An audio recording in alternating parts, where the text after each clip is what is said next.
Hello नमस्कार दोस्तों, आप सभी का स्वागत है आपके अपने YouTube channel study for GK में। और आज के इस लेक्चर में जैसा कि आप सभी देख पा रहे होंगे, भौतिक विज्ञान के महत्वपूर्ण प्रश्नों की चर्चा करेंगे जो एग्जाम के नज़रिए से काफ़ी महत्वपूर्ण है साथियों।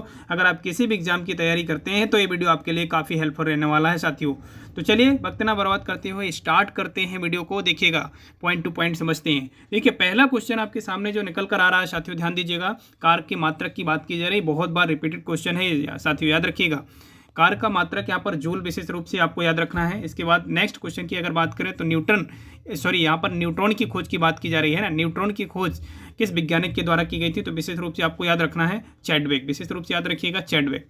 क्लियर है? चलिएगा नेक्स्ट क्वेश्चन की ओर बढ़ते हैं। आज के सुपरफास्ट वीडियो में टॉप 20 प्रश्नों की बात करने जा रहे हैं जो भौतिक विज्ञान से संबंध रखते हैं साथियों, है ना।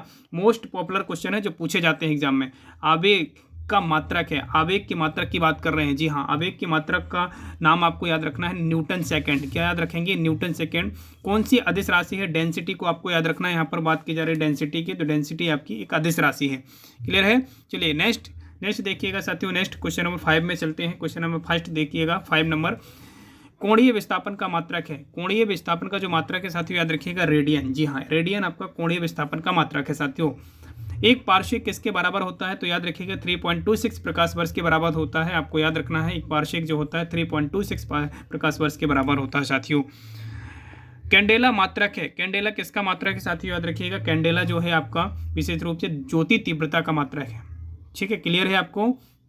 कैंडेला मात्रक है ज्योति तीव्रता, विशेष रूप से आपको याद रखना है। पास्कल किसकी इकाई है? आप याद रखिएगा पास्कल जो है आपकी दाब मापने की इकाई है साथियों, याद रखिएगा पास्कल। जी हाँ, पास्कल जो है दाब मापने की इकाई है, विशेष रूप से याद रखिएगा।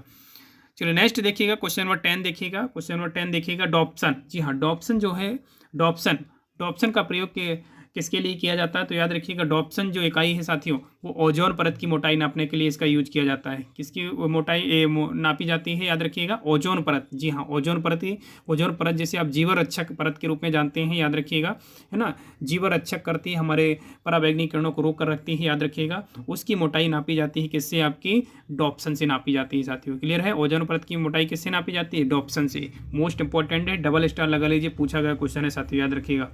चलिए नेक्स्ट देखिएगा साथियों। अगर अभी तक आप चैनल में नए हैं तो चैनल को आज ही सब्सक्राइब कर लीजिए सबसे पहले सिलेक्शन के लिए साथियों। जी हाँ, साथ में बेल आइकन को जरूर ऑन कीजिएगा जिससे हमारे आने वाले सभी वीडियो का नोटिफिकेशन मिलता रहे साथियों। चलिए नेक्स्ट देखिएगा, क्वेश्चन नंबर देखिएगा। क्वेश्चन नंबर 11 की बात कर रहे हैं। देखिएगा साथियों, यहाँ पर मैनोमीटर द्वारा किसकी माप की जाती है? मैनोमीटर की अगर बात की जा रही हो तो मैनोमीटर द्वारा माप की जाती है गैसों के दाब की। याद रखिएगा गैसों के दाब की माप की जाती है मैनोमीटर द्वारा, तो याद रखिएगा साथियों। चलिएगा नेक्स्ट क्वेश्चन की ओर बढ़ते हैं। क्वेश्चन नंबर 12 की बात कर रहे हैं। यहाँ पर देखिएगा, महासागर में डूबी हुई वस्तुओं की स्थिति जानने के लिए निम्न में से किस यंत्र का प्रयोग किया जाता है? जी हाँ, महासागरों में अगर किसी प्रकार की वस्तु डूब जाती है, उनकी स्थिति अगर जानना है तो किसका उपयोग किया जाता है? सोनार यंत्र का उपयोग किया जाता है, याद रखिएगा सोनार।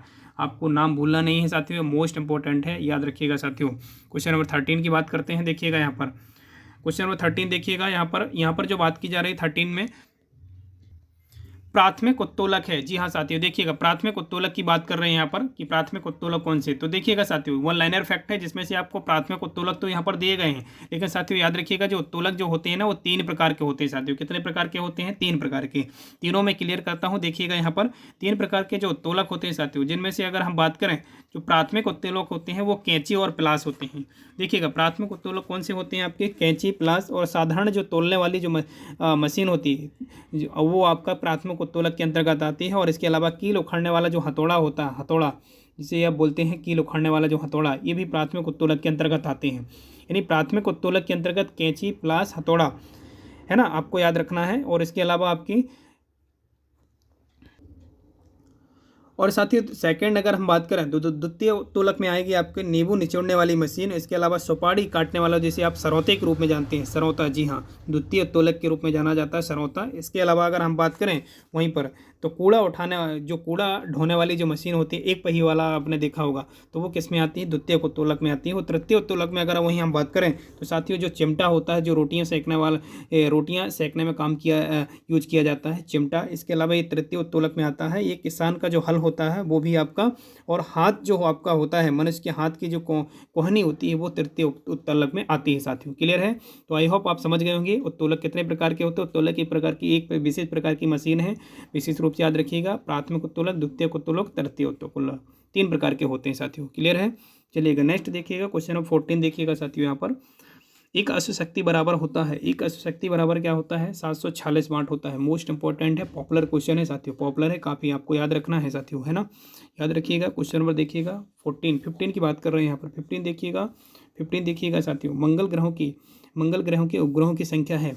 मंगल ग्रहों के उपग्रहों की संख्या की अगर हम बात करें साथियों तो फोबोस और डेबोस 2 उपग्रहों के नाम आपको याद रखना है। उपग्रहों किसके? मंगल ग्रह की 2 उपग्रह हैं जिनका नाम पूछा जाता है, तो आपको साथियों याद रखना है फोबोस और डिबोस। क्लियर है? चलिएगा नेक्स्ट देखिएगा, नेक्स्ट क्वेश्चन देखिएगा। क्वेश्चन नंबर 16 की बात कर रहे हैं। 16 देखिएगा, पृथ्वी का पलायन वेग। मोस्ट पॉपुलर क्वेश्चन है साथियों, ध्यान दीजिएगा। चैनल में अभी तक नए हैं तो चैनल को आज ही सब्सक्राइब कर लीजिए। जी हाँ, वीडियो को लाइक करना बिल्कुल ना भूलिएगा। पृथ्वी का पलायन वेग ध्यान दीजिएगा, यहाँ पर क्वेश्चन पर ध्यान दीजिएगा।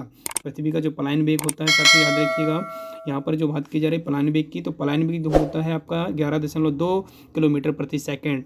क्लियर है? ध्रुवों में पिंड का भार क्या होता है साथियों? ध्रुवों में जो पिंड का भार होता है वो सर्वाधिक होता है। सबसे अधिक जो भार होता है आपके ध्रुवों पर होता है साथियों। किसी पिंड का सर्वाधिक भार कहाँ पर होता है साथियों? ध्रुवों पर होता है। क्लियर है? चलिएगा देखिए नेक्स्ट देखिएगा। क्वेश्चन नंबर 18 देखिएगा, गुरुत्वाकर्षण का सिद्धांत किसने प्रतिपादित किया है? जी हाँ, गुरुत्वाकर्षण का जो सिद्धांत है वो किसके द्वारा दिया गया है? वो दिया गया विशेष रूप से आपको न्यूटन। जी हाँ, न्यूटन का विशेष रूप से आपको याद रखना है। गुरुत्वाकर्षण का सिद्धांत दिया है उन्होंने, और न्यूटन के नियम भी दिए हैं, आप सभी जानते हैं। प्रथम नियम, द्वितीय नियम, तृतीय नियम, न्यूटन ने नियम दिए हैं। और न्यूटन की एक पुस्तक का नाम है प्रिंसिपिया। जी हाँ, प्रिंसिपिया, जिसमें न्यूटन के नियमों का अंकीकरण या नियमों को अंकित किया गया है साथियों। क्लियर है? देखा जा सकता है। ठीक है, आपको याद रखना है 18 क्वेश्चन। चलिएगा नेक्स्ट देखिएगा यहाँ पर साथियों।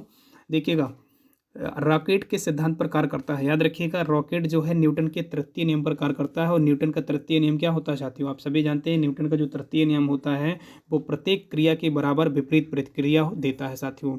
यानी कि जिस तरह से बंदूक से गोली निकलती है तो बंदूक पीछे की ओर धक्का देती है, जो बंदूक होती है ना आपकी पीछे की ओर धक्का देती है ना। तो ये तृतीय नियम का उदाहरण है। याद रखिएगा, न्यूटन का तृतीय नियम, जो रॉकेट जो होता है न्यूटन के तृतीय नियम के आधार पर कार्य करता है साथियों। क्लियर है?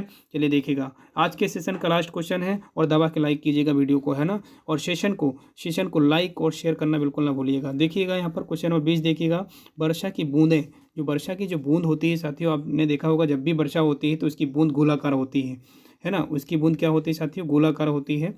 तो वो गोलाकार किसकी वजह से होती है? पृष्ठ तनाव के कारण होती है। जल का पृष्ठ तनाव होता है, इसलिए गोलाकार बूंद रहती है। कभी भी आपकी जो बूंद होती है गोल आती है ज़मीन पर। जब भी वर्षा होते हुए आपने देखा होता है तो उसकी जो बूंद होती है वो गोलाकार होती है। किसकी वजह से? जल के पृष्ठ तनाव के कारण होती है साथियों। क्लियर है?